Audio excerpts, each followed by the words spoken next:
Welcome to the Jurassic Parkcast, the Jurassic Park podcast where guests chat with me about Michael Crichton's 1990 novel Jurassic Park, and also Not That Too.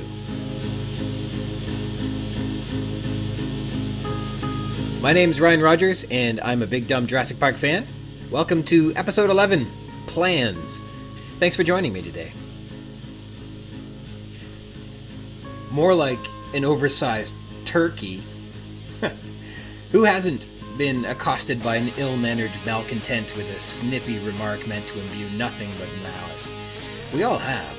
Being on the receiving end of these insults is unfair, and there's nothing finer than to see them rebuked with a fitting dose of humility. Steven Spielberg's Jurassic Park serves up a delightful dose of justice that we can all fondly remember.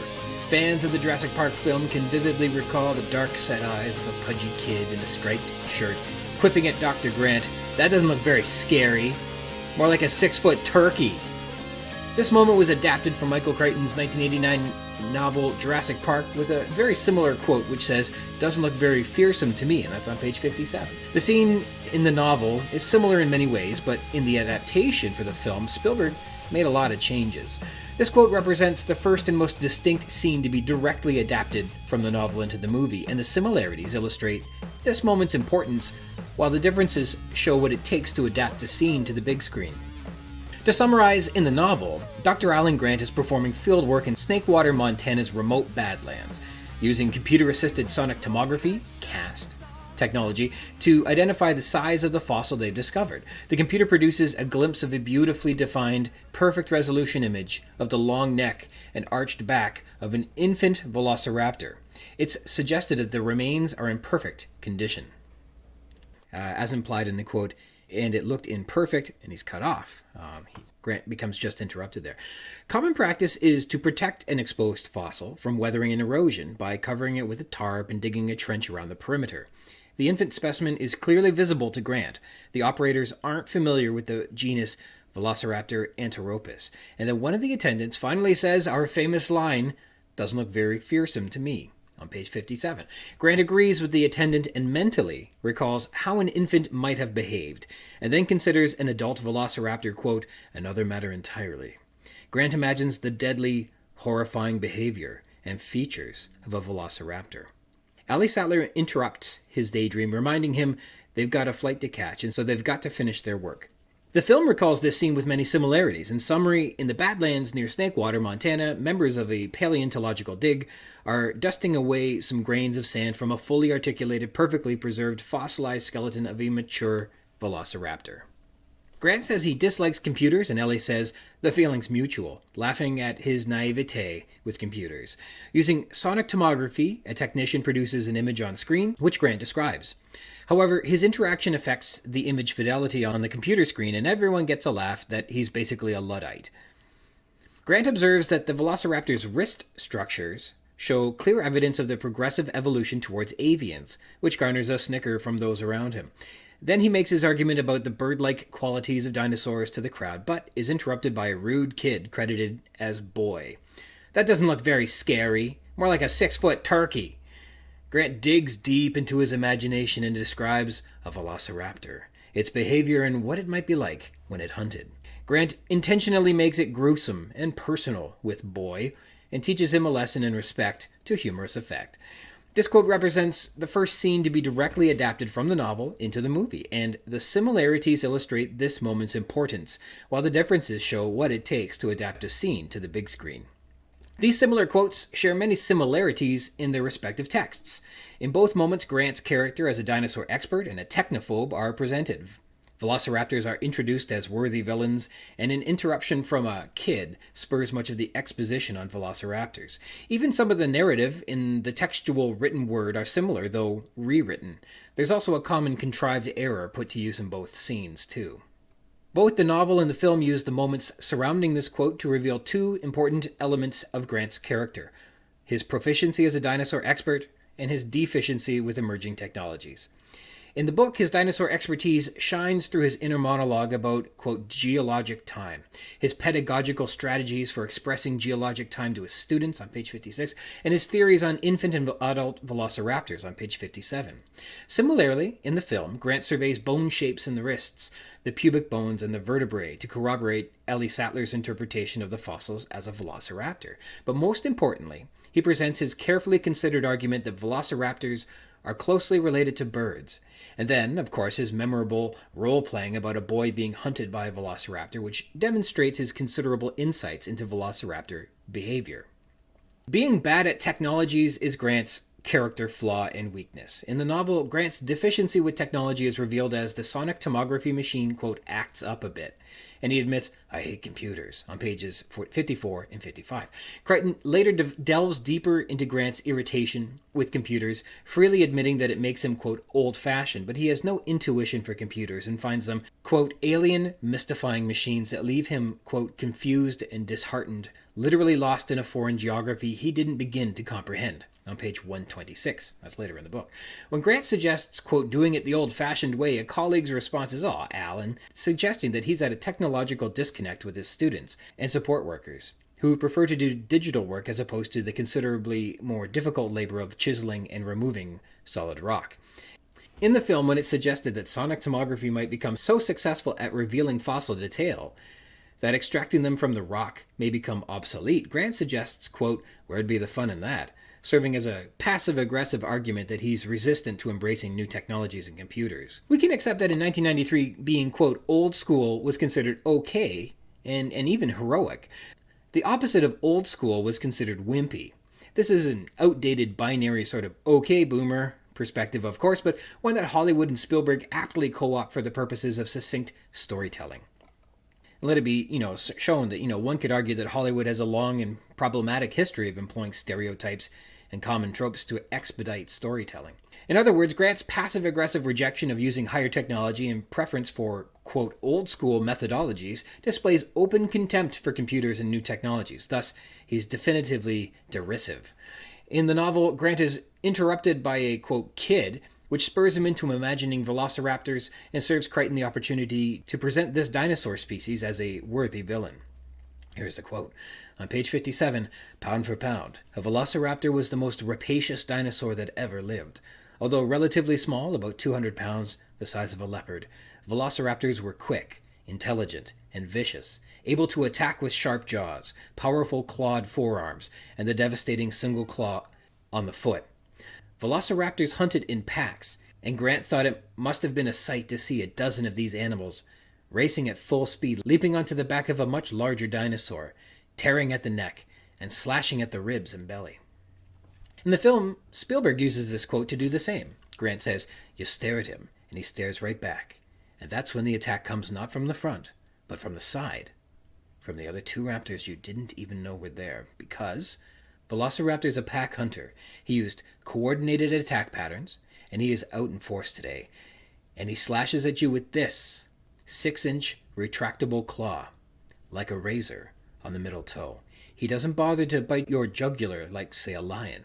No. He slashes at you here, or maybe across the belly, spilling your intestines. The point is, you're alive when they start to eat you.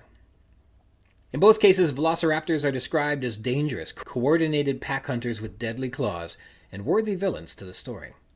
In the novel, the introduction of velociraptors as a worthy antagonist is interrupted by a kid who says, doesn't look very fearsome to me, on page 57. The thumper operators are also called youthful attendants on page 55, so you consider them not necessarily, quote, kids, but something similar to your stereotypical high school AV club members, four-eyed geeks who are more comfortable with their laptop than playing sports. They set up the thumper and keep it operating for Grant. The film almost presents this moment the same way, which provokes Grant to terrify the child. At some point in the adaptation of the novel, the kid operating the thumper was taken literally and birthed into a contrived character concocted to dramatically contradict Dr. Grant, but subtextually serve as a mechanism to introduce velociraptors as a villain. The scene works, but it's so far from realistic or natural that it's ridiculous. But hey, it's fun to watch, and a genuine highlight in the film, which is something to say about The performance, considering the blockbuster movie featured the most realistic and terrifying depictions of dinosaurs ever. Another similarity is in the verbatim words used in the film and the novel. In the novel, it reads, "There was a slight vibration, and then yellow contour lines trace across the computer screen. This time the resolution was perfect, and Alan Grant had a glimpse of the skeleton, beautifully defined, and the long neck and the arched back.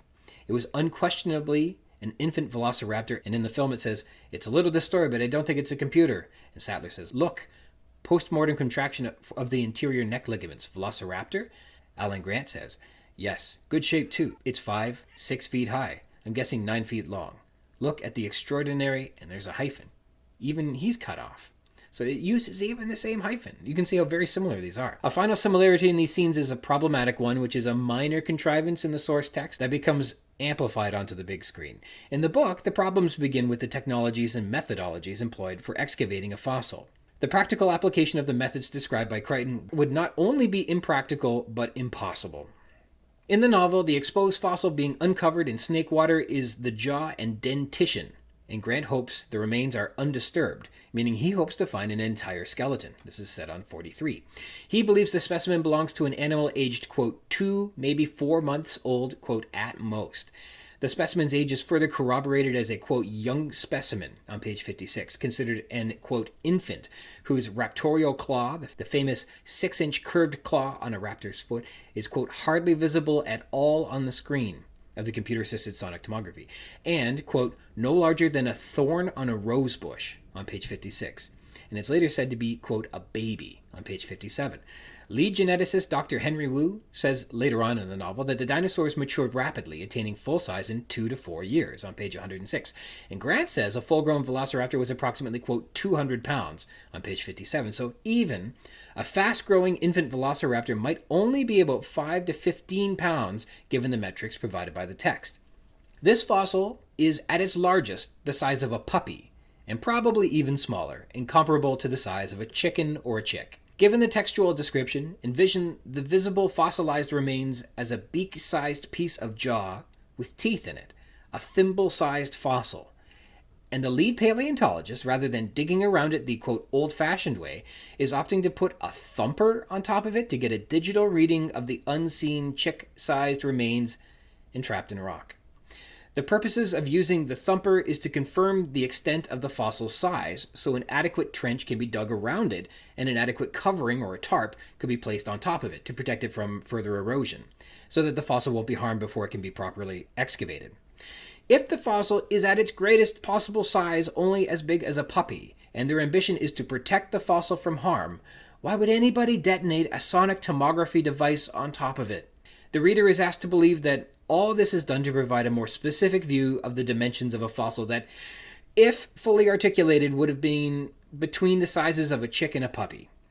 It reads as if Crichton had researched some interesting new technologies that paleontologists were or were about to start using in the field and applied it in the text, but in practicality is just a contrivance of the novelist, sticking it in here to make use of the good research he'd done rather than to let it go to waste. In the film, it's no different. In fact, it's doubled down on the sonic tomography and put the fossil on steroids. In the film, there are 2 fossils. The first is almost entirely excavated with a few brush strokes, revealing a fully articulated adult specimen. It's already perfectly visible to the naked eye, and unbelievably, no rock had to be chiseled away to reveal a museum-quality, fully prepared skeleton. It's basically impossible, but this is how Hollywood gets it all wrong. The second fossil is revealed after the cast device is detonated over a dusty, flat section of ground that offers 0 indications that there may be a fossil located underneath. There are 2 problems with this scene. The first is that the dig crew is nonchalantly uncovering probably the greatest fossil ever discovered with merely a few brush strokes, and the second is that they would be detonating a cast device just here and there around the Badlands, hoping to locate a fossil. The Badlands are vast, and to be using the device to hope to discover a fossil here and there is absurd. Paleontological fieldwork begins with identifying an area that is known to be fossiliferous, or is suspected to be so, and then surveying the ground for signs of fossils. Generally, after a landslide, heavy rains, or other forms of geomorphology, field surveyors walk the Badlands, inspecting the ground for a fossil breaching the Earth's surface, which is like finding the X that marks the spot from a classic tale of buried treasure. And using the cast device is no more uninformed than randomly digging straight down hoping to find a treasure. How's that working for the blokes over at the Curse of Oak Island? Spoiler alert, it's not. In both cases, from the novel and film, using a quote thumper to blast a charge into the ground for the purposes of computer-assisted sonic tomography is dramatic overkill. For the novel, it'd be like using a huge ball of fire to see what's in the refrigerator. The subject being viewed would be totally destroyed. For the film, it's like using the claw crane arcade game trying to get a specific prize, but you're blindfolded, and also you were blindfolded before you entered the carnival, and you don't know where the claw crane machine is located. I mean, you'd never find a fossil without incredible luck on your side. No, not a good way to spend your limited funds with limited time. But the logic of it all falls to the wayside because this scene and the thumper are only in the text because it's important for readers to understand Grant's character flaw. Grant is old school, and he hates computers. While it's a strong moment for character development, it's practically nonsensical. It's obviously a contrivance, shoehorned into the text without good reason or practicality. Yet, however contrived, this moment still reveals a variety of consequential character traits for Dr. Alan Grant and the velociraptors. The differences in how this quote is portrayed between the film and the novel exemplify what Spielberg prioritized in adapting the scene for the big screen. Spielberg's film lifted this specific quote and corroborating scene directly from Crichton's text, but made obvious changes for the adaptation, marked by omissions and inclusions. The omissions remove from the film the rich background, context, and narrative that Crichton prepared for the novel. Most notably is the mystery building Crichton performs to add intrigue and suspense in the novel's first third. The inclusions in the film are to more quickly introduce Alan Grant and the velociraptors. First and foremost, the most visible difference is the verbatim quotes adaptation from "doesn't look very fearsome to me" and "that doesn't look very scary." They aren't identical, but are obviously similar, acknowledging that a reference to the source text is being made in the film. The film adds "more like a 6-foot turkey" for extra punch. In the novel, the quote is fitting. A technician, referred to as one of the kids, operating the thumper, sees the image of a chick-sized infant on the computerized display screen and feels that the mere rosebush thorn-sized sickle claw, compared to the velociraptor's reputation as a fearsome hunter, doesn't look very fearsome. The quote sparks Grant's imagination, and he mentally recalls how fearsome adult velociraptors were, though he doesn't speak any of that out loud to the technician. The film adapts the "one of the kids" reference to literally some kid called boy, and supercharges the drama to make our hero cool, by employing his love for dinosaurs into a vehicle to dole out poetic justice. In storytelling terms, Spielberg's choices are pretty solid. With regards to this scene, the most notable difference between the novel and the film is the omission of mystery building that Crichton employed in the first third of the book. In the novel, Grant and Sattler are provided by Hammond a package of schematics, which they review. They are confused why the resort's infrastructure resembles a zoo and employs so many security measures. The chapter itself is named Plans, drawing further focus on the importance of these schematics and why they intrigue our protagonists. This indicates the importance Crichton placed on mystery building. For further context in the novel, Crichton builds a captivating mystery shrouding the true purposes of Hammond's resort. Mysteries surrounding Hammond's ambitions pull readers through the narrative, all teasing the fact that Hammond has achieved the impossible. He's cloning dinosaurs, but that is not revealed by Crichton in the early pages of the novel, and our protagonists are not privy to such information. Even the name Jurassic Park is not common knowledge. And even if the name Jurassic Park were public, Jurassic as a term pre-1993 was nothing more than paleontological industry jargon, whose meaning was mostly inaccessible to John Q. public, I would imagine. Yet even the name was kept a closely held secret. The film differs by skipping this moment with the plans and is far less focused on mystery building. In fact, in the novel, Hammond has already invited Grant and Sattler to his resort, whereas they have yet to meet him in the film. Other omissions removed from the film include the rich background, context, and narrative that Crichton prepared for the novel. Most notably is the mystery building, but Crichton uses this scene to enter into greater detail regarding the mechanics of sonic tomography technology on page 55, the perception and comprehension of deep time on page 56, and Grant as a professor on page 56, and expedition leader on page 55. These changes come as little surprise. Everyone who's read a novel and seen the film adaptation of any kind acknowledges the book was better because there was so much more depth provided in 400 pages than can be offered in an hour-and-a-half runtime of a common film. Losing some of these details is no big deal. The film loses little in the way of believability by not understanding some of the finer technological details of paleontology and pedagogy in the paleo classroom. In practice, a movie maker really can only add these greater details into a film through the colloquial inclusion of the Easter egg, which are basically set decorations or audio cues included to specifically reference textual moments that there is no time to cover through dialogue. One would only discover the Easter eggs if they were closely aware of the source text.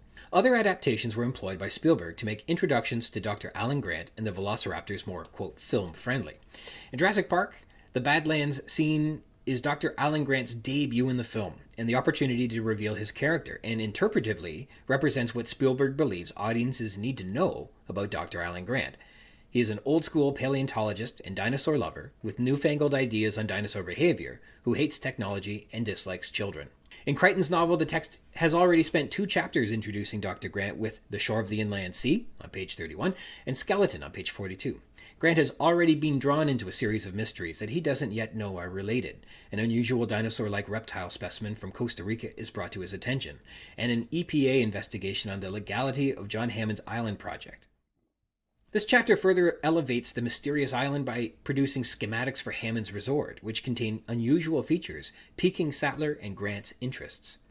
Another big difference with the novel and film is the portrayal of Grant being derisive of computers. He is passive-aggressive with computers in the film, avoiding them with a latent insecurity showing a true weakness in his character. In the novel, he has a greater appreciation for those who, quote, have a real feel for computers, an intuition. But he regrets that he, quote, never felt that, on page 26. The world of computers is mystifying and alien to him. He accepts that, knowing that it makes him, quote, dated as a researcher. In both cases, his technophobia is a considerable weakness that affects the plot with regards to restoring power to Jurassic Park after the storm. But in the novel, this is a weakness that is affecting Grant's career. Being a scientist and academic who is unable to adapt to using computers and technology to help perform calculations and analysis will leave him in the lurch, while others in his field will launch past him. All things considered, his lack of computer literacy is jeopardizing the future of his career. And with technology advancing so quickly, he might move beyond old-fashioned and become out of date sooner than he imagines. At Jurassic Park, the speed of technology and dinosaur cloning makes the end of his usefulness as a paleontologist suddenly seem much more imminent. This is an element of Grant's character novel readers are made to feel sympathy over. The film presents Grant's weakness as a heroic trait and, quote, technology as the villain. Plot devices like over-reliance upon computer automation leading to catastrophic failure, and obviously cloning behemoth carnivores that turn on their makers, suggest that technology is the villain that led to the inciting incidents in the film. Grant is the hero who sagely cautions against trusting technology. In the memorable moment in What's So Great About Discovery, when Grant cautions, how can we possibly have the slightest idea what to expect? The film's adaptation of this scene also employs a significant change in the velociraptor fossil. Obviously, the fossil they're excavating in the film, a fully articulated, exquisitely preserved, and semi-prepared adult velociraptor specimen, is different from the chick-sized velociraptor infant in the novel. How a velociraptor hunts and attacks is different. In the book, they're described as, quote, running at full speed, leaping onto the back of a much larger dinosaur, tearing at the neck, and slashing at the ribs and belly. Whereas in the film, the hunting is a coordinated pack attack, where one lays in ambush and the others strike from their hiding places. The size difference between the fossil in the film and the novel is again for the purposes of succinct storytelling. It's far more impactful in a visual medium to express the fearsomeness of the film's villain by panning the camera over its jaws, teeth, claws, and talons than it is to portray the tiny, immature features of a chick-sized animal. The concept of show don't tell is put to good effect here. The movie adapts the source text for the screen using the show don't tell philosophy, and while the adaptations rely on contrived elements and significant fallacies, it all works exceptionally well in a dramatic, well-paced scene that introduces the essential character traits of our protagonist, introduces the film's antagonist, and even sets up a few moments that will pay off later in the film. In this short scene, 3 elements are heavily contrived: the boy, the velociraptor fossil, and the thumper, deliberately created to such a degree that they seem artificial and unrealistic. The boy who interrupts Dr. Grant appears out from a crowd and offers up a straw man argument, giving our hero the perfect opportunity to dunk all over him. It's noteworthy that nobody in this scene was suggesting that the velociraptor had to be scary, or that it was scary, but this kid barks out his contentious remark anyhow. Why some kid on site, 2 months into an excavation in the Badlands, considered remote hard terrain, makes no sense. Why that kid would act out against the lead paleontologist on the site at the same time is equally nonsensical. And the boy's argument is ridiculous. A 6-foot turkey isn't scary. A 6-foot turkey would be terrifying, full stop. Puffed up with display feathers, it'd be like facing off against a bird bigger than your dining room table with a wattle the size of a clown shoe telling you it doesn't like where you're standing. An average unarmed human would yield eagerly. The velociraptor fossils are laughably unlikely as outlined above. The first's quality and visibility would require years of preparations by a well-trained preparator, yet it was discovered beneath a few brushstrokes of sand. The second, also fully articulated, discovered by simply detonating a cast device here and there around the Badlands, is also beyond unlikely. It's in fact implausible. That's 3 big unlikely truths we are asked to accept all at once. Sounds like an awful scene, doesn't it? But it's not. For all its mistakes, the character development, the pacing, the dramatic tension, and the humor are extraordinary. It's a masterpiece.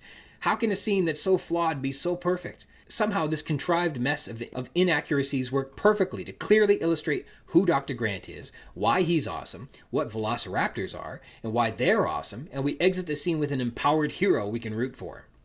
Furthermore, the scene foreshadows the rapacious velociraptor and presents Grant's character traits, namely that he's an old-school paleontologist with some newfangled ideas on dinosaur behavior that dislikes children and couldn't operate an iPad without calling his public library for tech support. As well, this very subtly sets up 2 significant moments later in the film. First, Grant suggests that Tyrannosaurus has weak visual acuity. You keep still because you think that maybe his visual acuity is based on movement, like a T-Rex. He'll lose you if you don't move. This detail informs Grant's strategy for survival during the Tyrannosaurus' attack on the land cruisers later on in the film. And he also says, and that's when the attack comes not from the front, but from the side. From the 2 other raptors you didn't even know were there. This fittingly describes the velociraptor attack on Robert Muldoon. While Muldoon focuses on hunting a velociraptor, he's ambushed by another raptor he never saw coming, which resulted in the fan-favorite moment and famous last words, "Clever girl." This quick scene is so tightly connected to significant moments throughout the film, and yet has its own tension, humor, foreshadowing, and exposition. It's a terrific scene done exceedingly well. This common quote between the film and the novel drops an anchor in both texts, giving audiences a single moment to stop and appreciate what makes a document classically Jurassic Park. Any franchise that wants to live up to the, quote, original need only look at this moment to see the quintessential qualities that define the brand. This scene gives us an old-school dinosaur expert and velociraptors who are menacing, formidable foes in a world where air-filled contrivances are easily digestible because they masterfully serve character development, pacing, dramatic tension, and humor. And that's the kind of Jurassic Park I'm always excited to see. I hope you like that closer look at the text of the film and maybe what it takes to make something that's truly Jurassic Parky. Thank you dearly for tuning in to the Jurassic Park cast. The Jurassic Park podcast where we talk about the novel Jurassic Park, and also Not That Too. Until next time.